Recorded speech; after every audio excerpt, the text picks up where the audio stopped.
Good morning and welcome back, everyone. As we transition to our second day of the seminar on politics of narratives, contextualizing indigeneity and the cultural anxiety in literature, organized by Department of English, Midnapur City College. We would like to call Professor Joyjit Ghosh, Professor, Department of English, Vidyasagar University, to come on the stage. Please, sir, come on the stage.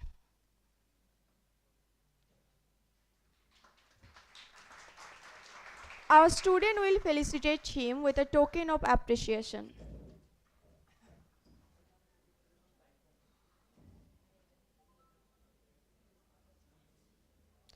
Give him a big round of applause.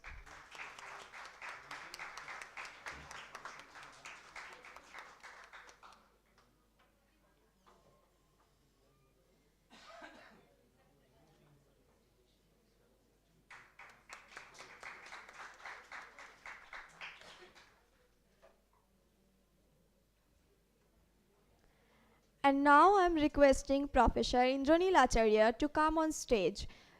Please, sir, come on stage. Our student will felicitate him with a token of appreciation.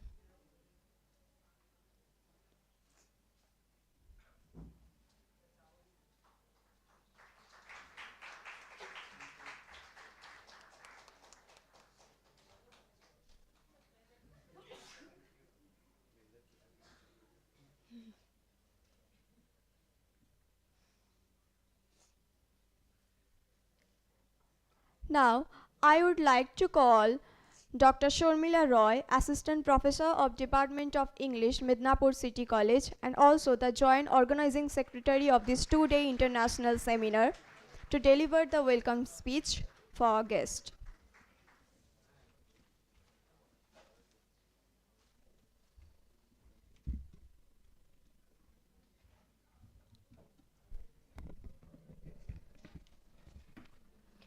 Good morning, our esteemed guests, distinguished speakers, respected faculty members, scholars, and dear participants.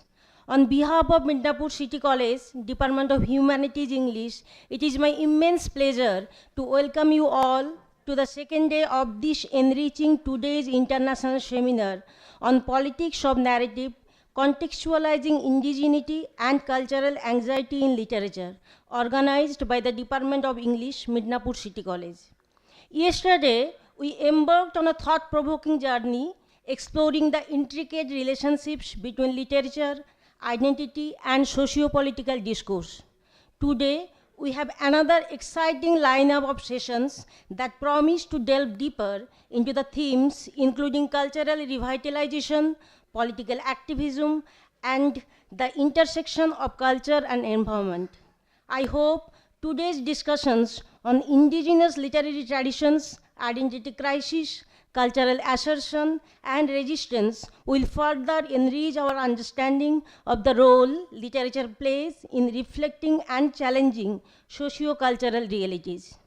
We are honored to have with us distinguished and renowned speakers such as Professor Dr. Madhusmita Poti, Department of English, Ramadevi Women's University, Odisha; Dr. Professor Joyjit Ghosh, Head Department of English, Vidyasagar University, West Bengal; Professor Dr. Indranil Acharya, Department of English, Vidyasagar University, West Bengal; Dr. Shubham Amin, Assistant Professor English, Sri Ramakrishna Sarada Vidya Mahapit, Kamarpukur, Hugli; and every participants.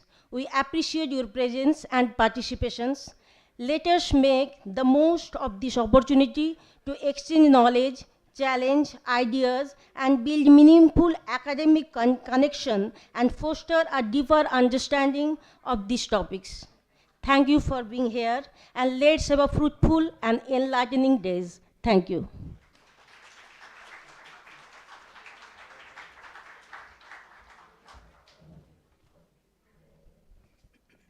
Thank you, ma'am. Now I kindly ask our guests to join the audience and take their seats, enriching the gathering with their presence.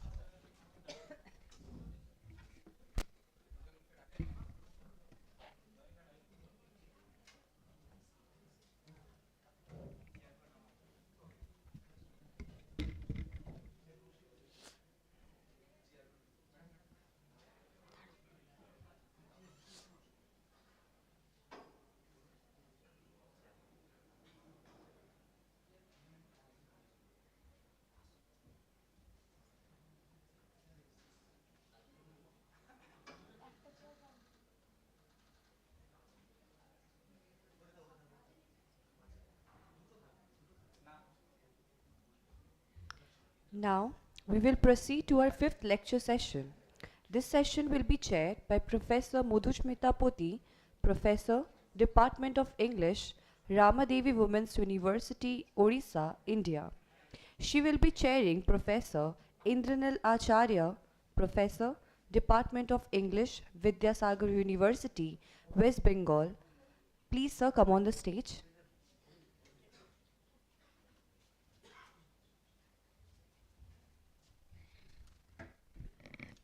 I'll just be introducing Professor Indranil Acharya.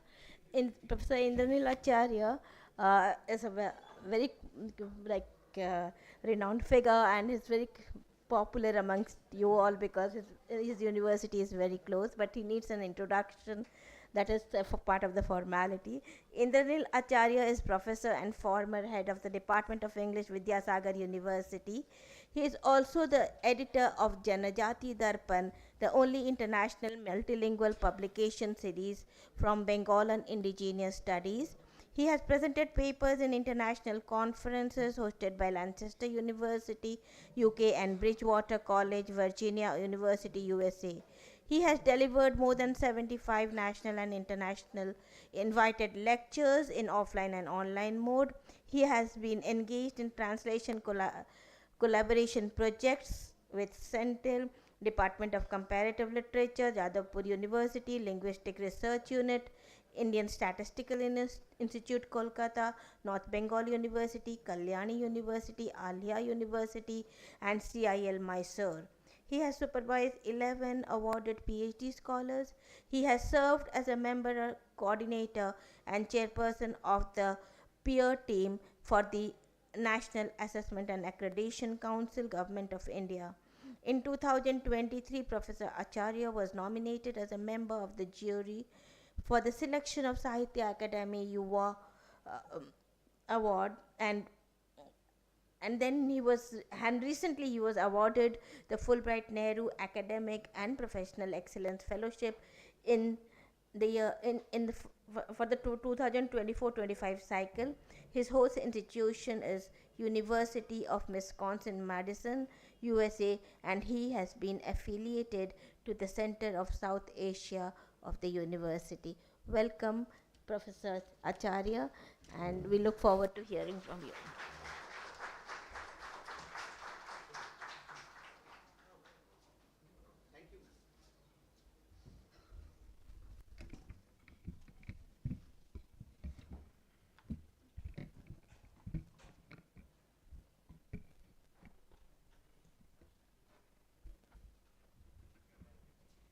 Thank you, Professor Pati.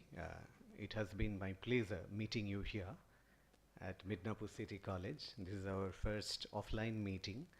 Probably I saw you in some online lectures. Probably I heard you also. So it's very nice meeting you here and also meeting the other dignitaries. I would like to thank the organizers of this conference of City College. My students are here, and I also have my colleague and friend, Professor Joyjit Ghosh. I would like to apologize at the beginning because I have to leave almost immediately after my talk, and it will be a brief presentation because I have a meeting in my university, a very important meeting. So let me just talk about the issue of cultural anxiety and crisis of identity, which I have also experienced in my recent visit to the United States. I had been to the University of Wisconsin-Madison, and this is a public university which is founded on the land of the First Nations. Okay, so the land was that of Ho-Chunk, and this land is known as T-Jop, okay, that sacred land, which was donated by the First Nations. It's written that it is donated, but if we go down the history of the making of this university, we find that this land was grabbed by the white Americans from the indigenous people in order to establish the academic institution. In fact, this has been the history of many public universities in the United States where land from the indigenous people was taken away in order to establish the culture and the ideology of the white people. So, if you go through the history of the Native Americans, the American Indians in the United States, you will find that it has been a story of one-sided attack upon indigenous language, culture, heritage, and identity. In fact, from the easternmost part of New York, Boston, and other places to the westernmost part of California and other places, you would find that it was a story of gradual dislocation of indigenous population from their land. So, indigenous people didn't have any idea about agreements and signing of MOUs. So they considered land to be public property. Land was shared by all the members of the community. So there was no idea of dividing the land on the basis of some paper written agreements. So the white people introduced the idea of dividing the land, capturing the land with a few signatures on paper. So this is something which was alien to indigenous culture, and it has happened also in Australia and in other parts of the world where indigenous land was taken away by the white people. In Australia, there was White Australia policy. In America, we find the White American policy. So everywhere, it's a story of grabbing the land, which results in the rise of anxiety, cultural anxiety, and which gradually gives in to a sense of dislocation, and ultimately a sense of endangerment and extinction. So many indigenous communities have lost their language. Many of them have lost their identity. Many of them were forced into the mainstream, and they were forced to pick up the civilizational habits, the cultural nuances of the white people. So it has become the experience, and today I would like to speak briefly on the idea of representation of land and cultural identity in select Australian Aboriginal and Indian indigenous narratives. So indigenous worldviews across cultures share a profound reverence for land, viewing it not as an inanimate possession, but as a sentient being imbued with ancestral memory. If you visit any place in the Jungle Mahal area, especially if you visit the Jaher Than, the sacred site, the sacred grove, you will find how land is viewed as a living entity. How Adivasi people believe that the land is imbued with the spirit of the ancestors. So that is a very important part of the indigenous worldview. In contrast to Western notions of ownership and commodification, Aboriginal and Indian indigenous traditions recognize land as a living entity, one that is inextricably linked to identity, culture, and survival. I can distinctly recall one memorable quote by Professor Ramdayal Munda, who said that if you dislocate an Adivasi from his own land, you are actually taking away his identity, his ancestry, his cultural memory from him. You are making him bankrupt. And he says that this is the unfortunate story of many Adivasi communities, which have been deprived of their land and identity, and who are now being engaged as fringe dwellers in the big cities without having any cultural memories of their ancestry. So this is a loss, okay, which is irrecoverable. This is a loss, which actually takes away their core indigenous identity, their Adivasihood. This was the observation of Ramdayal Munda. However, the expansion of colonial and capitalist enterprises has fractured this relationship, leading to widespread environmental crises that disproportionately affect indigenous communities. So we have to keep it in mind that environment, ecology, culture, language, identity are all interrelated.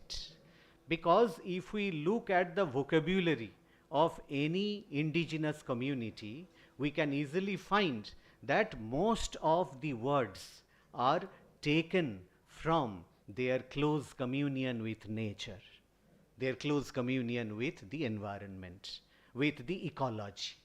Okay. So literature as a vessel of memory and resistance becomes a crucial site for articulating the impact of ecological devastation. So we find how this articulation of the glorious past, the memory of the glorious past, also becomes a tool of resistance. So articulation itself is a form of resistance. It may be written, it may be orally transmitted. Okay, whatever the medium, the most important thing is articulation. So Australian Aboriginal and Indian indigenous writings engage deeply with themes of displacement, resource depletion, and ecological violence, offering narratives that challenge dominant environmental discourses. So this is something which we find in many states. Okay, it has happened in our state. It has happened in the neighboring state of Odisha, from where Professor Pati has come. We know how there is always a conflict between the idea of indigeneity. What is happening, Is something happening here? I find loud. It's a storm. Oh. So there was no storm earlier anyway. So the sound is rather disturbing anyway. So violence offering narratives that challenge dominant environmental discourses. So I would briefly refer to Alexis Wright's Carpentaria, which was published in 2006, and it paints an epic portrait of Aboriginal resilience against the encroachment of mining industries. We know how coal mining and gold mining have given rise to a large-scale displacement of the Australian Aborigines. And we also know how the coal mining and gold mining activities have defiled and desecrated the sacred Aboriginal spaces. We know how many Bora rings have been destroyed, how the Korobori cultural performance, the collective performance, is almost endangered and extinct, due to certain prohibitions laid by the mining authorities in different places of Western Australia.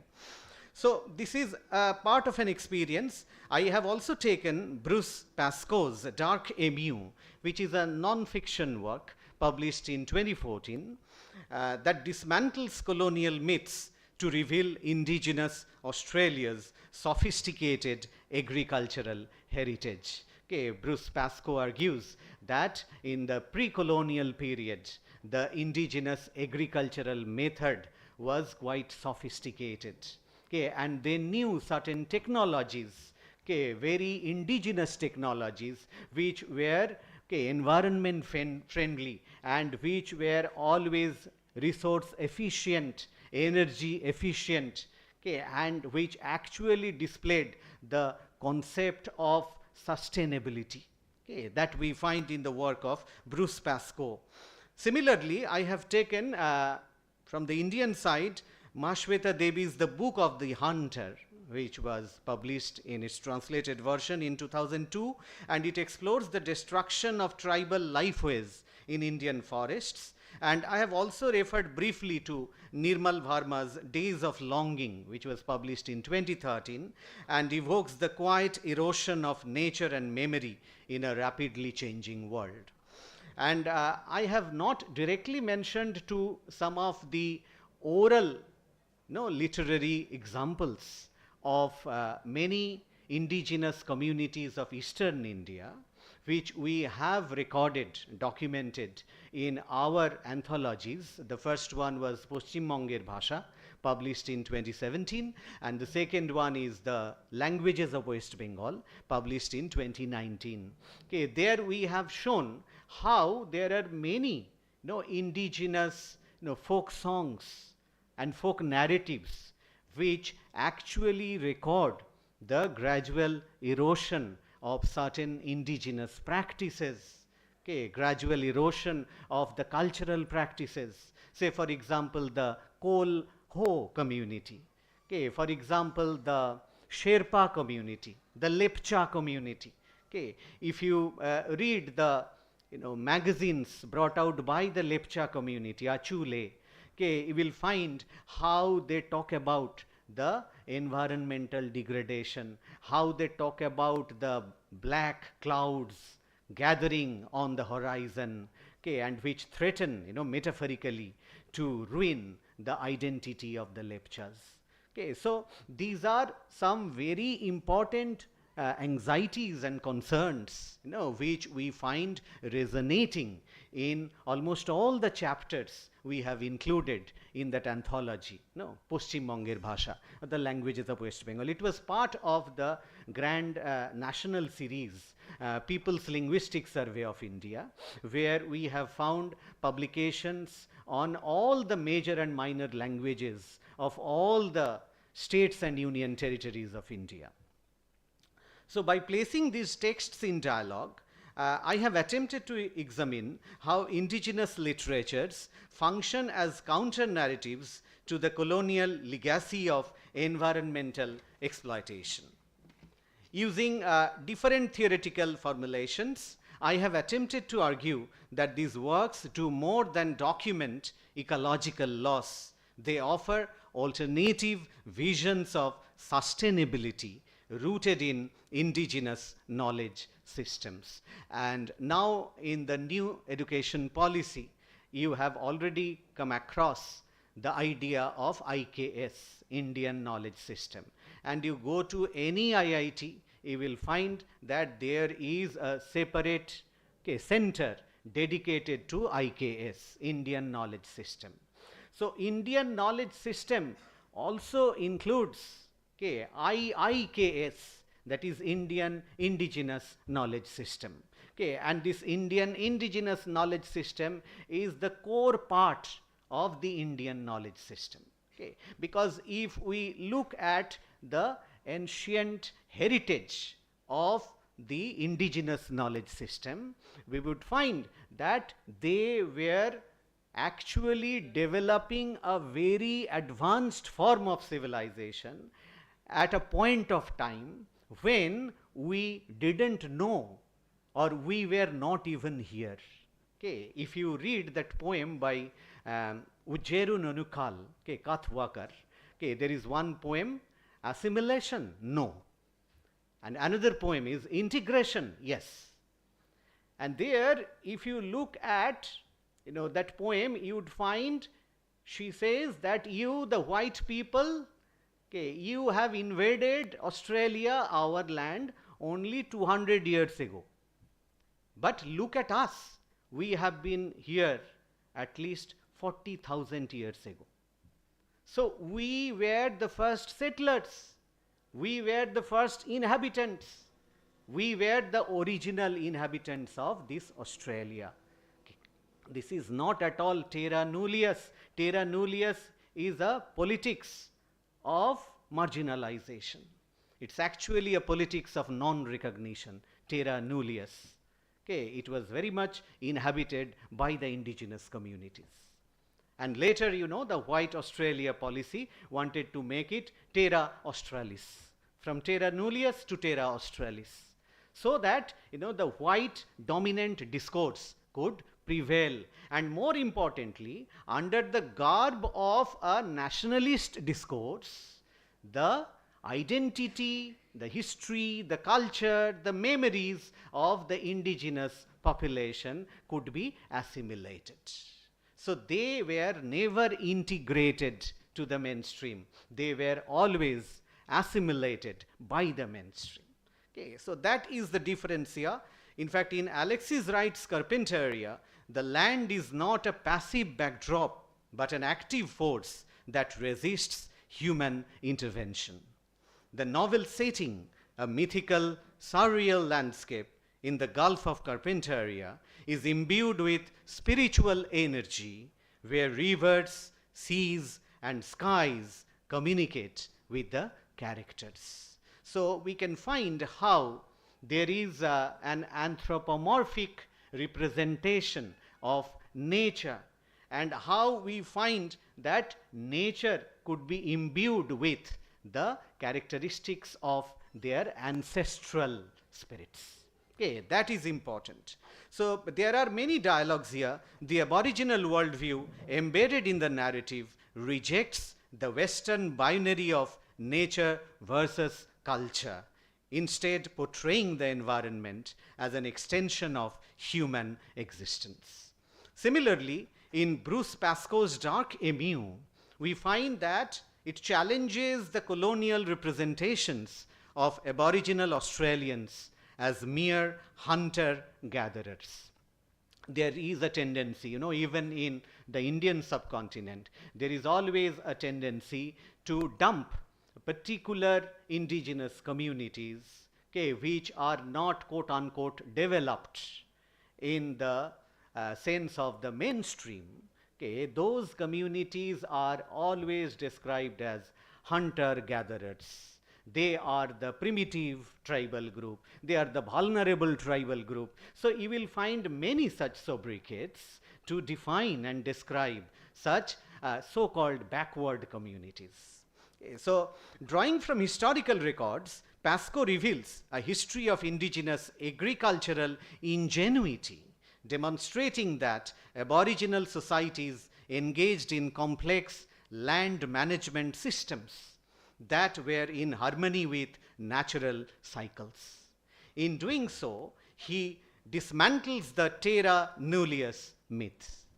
Okay, so this land management system in harmony with nature can also be found in all the states of the United States.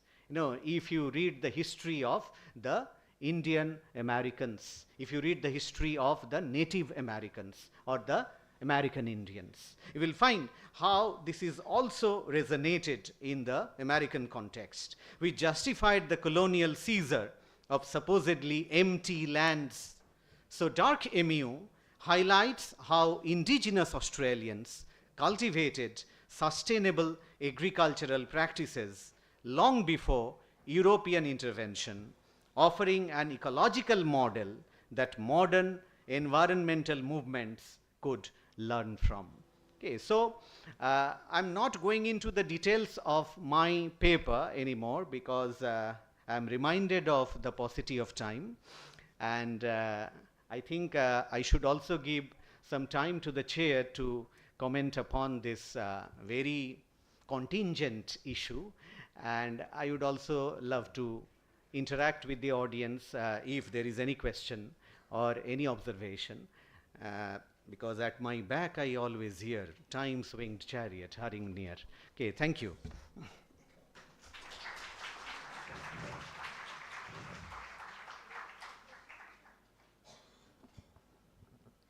Thank you, Professor Acharya. That was indeed an illuminating talk, and you were one of the most well-known professors, academician working in the area of indigenous literature. Yesterday also I talked about an indigenous group, particularly the Jodia tribe of Orissa.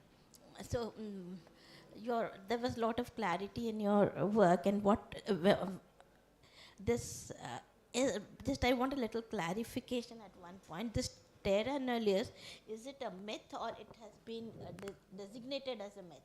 Yes, it has been designated as a myth. I think it has been designated as a myth, and in a way it was propagated by the white Australian policy, which actually wanted to negate any aboriginal ownership of land. Because that was problematic from the white Australia policy perspective. Because if the land could be proved as nobody's land, in that case it would have been much easier to enter into various initiatives of coal mining, gold mining, and those lands could be acquired in the name of national interest. So that was a policy, that was also a politics of opening up the land without any professed sense of ownership, because ownership always creates a problem. Ownership creates a problem of transfer, the problem of acquiring, the problem of payment or other settlements or compensations, which might also go along with the idea of transfer, with the idea of acquisition. Okay, so probably I have, so far as I have read, Australia, the history of Aboriginal Australia, the idea of myth, idea of this terra nullius was a politically orchestrated move, okay, that aimed at making the land easily available for industrial purposes. That is Terra Australis. Terra Australis was the later. Later part. Yeah, later part, but terra nullius was essential to make it ownership free. Free. Okay. Thank you for that clarification. I was, and now I would like if any of the students, scholars, or teachers want to ask any question or get any kind of clarification, you can do so, because there is paucity of time, as sir said. But there was so much